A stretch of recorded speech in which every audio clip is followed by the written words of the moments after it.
Hi guys, how are you? Teacher Mario here. I'm so excited to bring you online grammar resources for Passages 1, 3rd edition by Jaxie Richards and Chuck Sandy.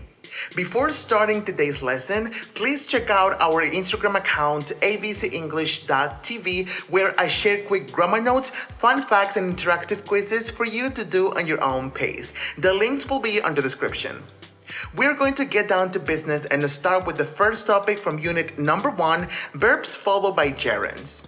First of all, a reminder. A gerund is a verb with ing ending, and an infinitive is a base verb with the preposition to at the beginning. Now let's focus on the two sentences we have here. One with a gerund and the second one with an infinitive. Number 1, I stopped to drink some coffee. Number 2, I stopped drinking coffee. Do you see any difference in meaning? If so, what's that? Well, they are different in meaning. When we use the verb stop plus an infinitive, means we stop an action and start another one. For instance, I stopped to talk with some friends. That means that I was walking down the street and I stopped my walking to say hi to my friends.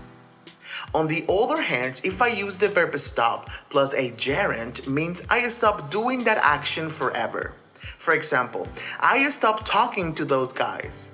It basically says I'm no longer friends with those people. Now, this tells me that we need to be careful when working with verbs, because not using the correct form of the verb can compromise the message we want to share. In English, we have a rule.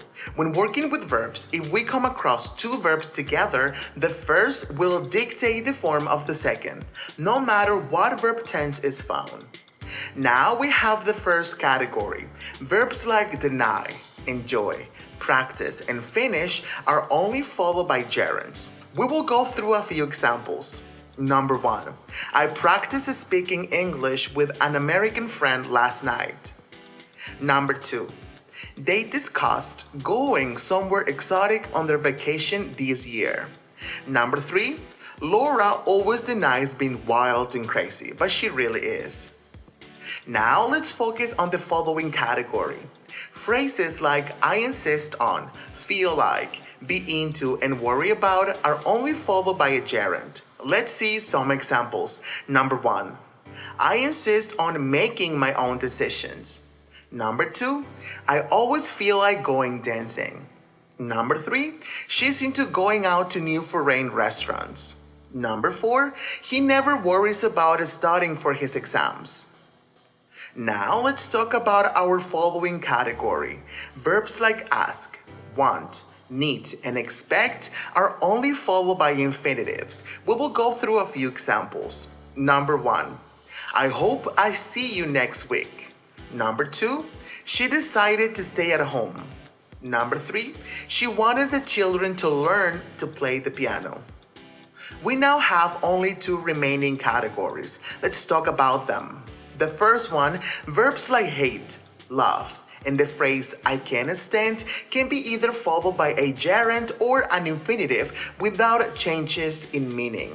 Let's see a few examples. Number 1, I can't stand being in a messy room, or I can't stand to be in a messy room. Number 2, I love taking my friends to new clubs, or I love to take my friends to new clubs. Number 3, I hate getting up for early morning classes, or I hate to get up for early morning classes. We can use both forms without problems. Now let's go on our last category. You may remember the verb stop that we saw at the beginning of our video, where the meaning differs as we use a gerund or an infinitive. Verbs like remember and regret belong to that category. Let's see some examples. Number 1, he remembered to do his homework. If we use the verb remember plus an infinitive, that means the verb remember as it is. We did something because we remember. Number 2, she remembered meeting his favorite actor last year. Now, if we use the verb remember plus a gerund, it means having a memory of something in the past. Now let's see the verb regret. I regret to tell you that there are not rooms available. The verb regret plus infinitive is mostly used to introduce bad news in official communication. Number 2, I regret buying such an expensive car. When we use the verb regret plus a gerund, means the verb regret as it is, be sorry for.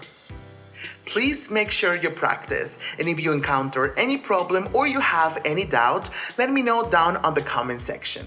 Thanks for watching, guys. Don't forget to subscribe and hit that notification bell so you don't miss any future lessons. See you on the next topic.